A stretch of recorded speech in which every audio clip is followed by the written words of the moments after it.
99,99,999 ശിവരൂപങ്ങളുള്ള ഒരു ഗ്രാമം.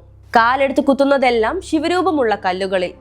ഉനക്കോട്ടി മുഴുവൻ നിറഞ്ഞു നിൽക്കുന്ന കല്ലിൽ കൊത്തിയ ശില്പങ്ങൾ. ഇത്രയും രൂപങ്ങൾ, അതും ഒരു ഗ്രാമത്തിൽ തന്നെ. എന്താണ് ഇതിന്റെ കഥ എന്നറിയാൻ തോന്നുന്നില്ലേ? ഉനക്കോട്ടി എന്ന നിഗൂഢ ഗ്രാമത്തെ കുറിച്ച് നമുക്ക് കണ്ടറിയാം ഇന്നത്തെ ചരിത്ര താളുകളിലൂടെ.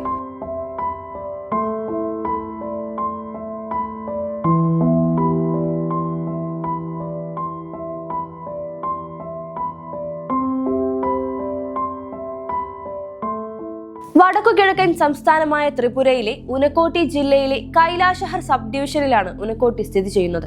ഉനക്കോട്ടി എന്ന ബംഗാളി വാക്കിന്റെ അർത്ഥം 1 കോടിക്ക് 1 കുറവ് എന്നാണ്. അതുകൊണ്ട് തന്നെയാണ് ഈ ഗ്രാമത്തിന് ഉനക്കോട്ടി എന്ന പേരും ലഭിച്ചത്. എവിടെ നോക്കിയാലും കല്ലുകളിൽ കൊത്തിയ ശിവരൂപങ്ങൾ മാത്രമുള്ള ഉനക്കോട്ടി എന്ന ഗ്രാമം. കൃത്യമായ എണ്ണം പറഞ്ഞാൽ 99,99,999 എണ്ണം. അത്ഭുതങ്ങൾ തിരഞ്ഞ് യാത്ര ചെയ്യുന്നവരെ ഒരിക്കലും നിരാശരാക്കാത്ത ഇടങ്ങളിലൊന്നാണ് ത്രിപുരയിലെ ഉനക്കോട്ടി. ചരിത്രമാണോ വിശ്വാസങ്ങളാണോ ഇവിടെ ഉള്ളതെന്ന് ചോദിച്ചാൽ ഉത്തരം പറയാൻ ഇത്തിരി ആലോചിക്കേണ്ടി വരും.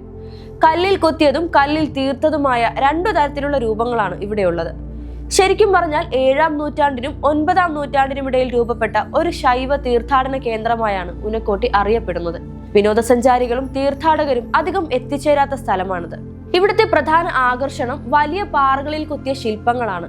ചരിത്രപ്രേമികൾ തീർച്ചയായും സന്ദർശിച്ചിരിക്കേണ്ട ഒരു സ്ഥലം തന്നെയാണ് അത്ഭുതങ്ങൾ നിറഞ്ഞ ഉനക്കോട്ടി. ഈ സ്ഥലത്തിന് 8 നൂറ്റാണ്ടുകൾ പഴക്കമുണ്ടെന്നാണ് വിശ്വാസം.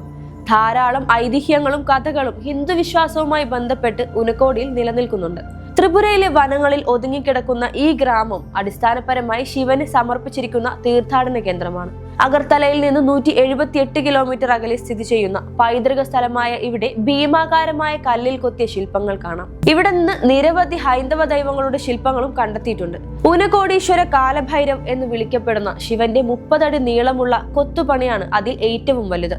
ശിവന്റെ തീർത്ഥാടന കേന്ദ്രമായി മാറിയ ഉനക്കോട്ടിയുടെ കഥകളും ഐതിഹ്യങ്ങളും ഇവിടുത്തെ കാഴ്ചകൾ പോലെ തന്നെ അത്ഭുതപ്പെടുത്തുന്നവയാണ്.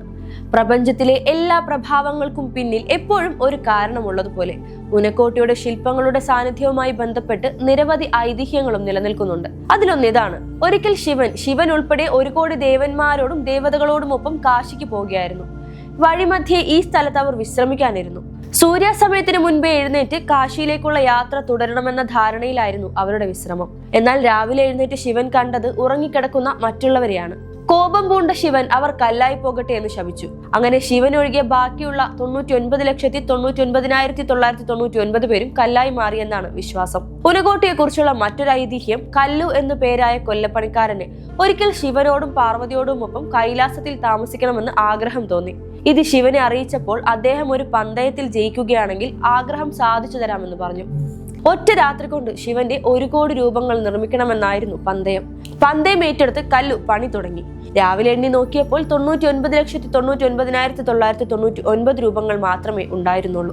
അതായത് 1 കോടി എന്ന സംഖ്യയ്ക്ക് 1 കുറവ്. തൽഫലമായി ശിവനും പാർവതിയും കല്ലുവിനെ ഉപേക്ഷിച്ച് മടങ്ങിയെന്നാണ് ഐതിഹ്യ കഥകളിലൊന്ന്. അങ്ങനെയാണ് ഈ സ്ഥലത്തിന് ഉനക്കോട്ടി എന്ന പേര് ലഭിച്ചത്. കംബോഡിയയിലെ അങ്കോർവാട്ട് ക്ഷേത്രത്തിലെ അക്ഷരവിന്യാസത്തിന്റെ ഏതാണ്ട് അതേ നിഗൂഢമായ മനോഹാരിത ഇവിടെയും കാണാം. ഉനകോടീശ്വര കാലഭൈരവ എന്ന പേരിലുള്ള ശിവന്റെ 30 അടി ഉയരമുള്ള രൂപമാണ് ഇവിടുത്തെ ഏറ്റവും വലിയ പ്രത്യേകതകളിലൊന്ന്. ഇതിലെ ശിവന്റെ തലയുടെ രൂപത്തിന് മാത്രം ഏകദേശം 10 അടി ഉയരമുള്ളതായി കണക്കാക്കുന്നു.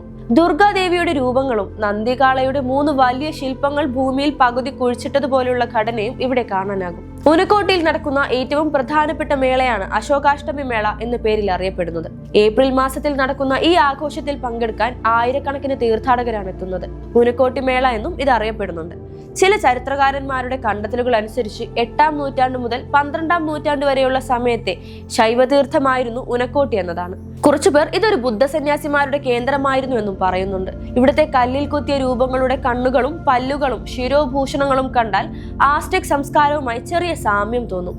ആർക്കിയോളജിക്കൽ സർവേ ഓഫ് ഇന്ത്യയുടെ കീഴിൽ സംരക്ഷിക്കപ്പെടുന്ന ഒരു പ്രദേശമാണ് ഇപ്പോൾ ഉനക്കോട്ടി. യുനെസ്കോയുടെ ലോക പൈതൃക കേന്ദ്രമായി ഉയർത്താനുള്ള പരിഗണനയിലാണത്. നിഗൂഢത നിറഞ്ഞ ഉനക്കോട്ടിയിലെ കുറെ അറിയപ്പെടാത്ത രഹസ്യങ്ങളും ഐതിഹ്യങ്ങളുമാണ് ഇന്ന് ചരിത്ര താളുകളിലൂടെ പരിശോധിച്ചത്. ഇതുപോലെ ഇനിയും ചരിത്ര പ്രാധാന്യം അർഹിക്കുന്ന മറ്റൊരു വീഡിയോയുമായി ഇതേ സമയം വീണ്ടും കാണാം.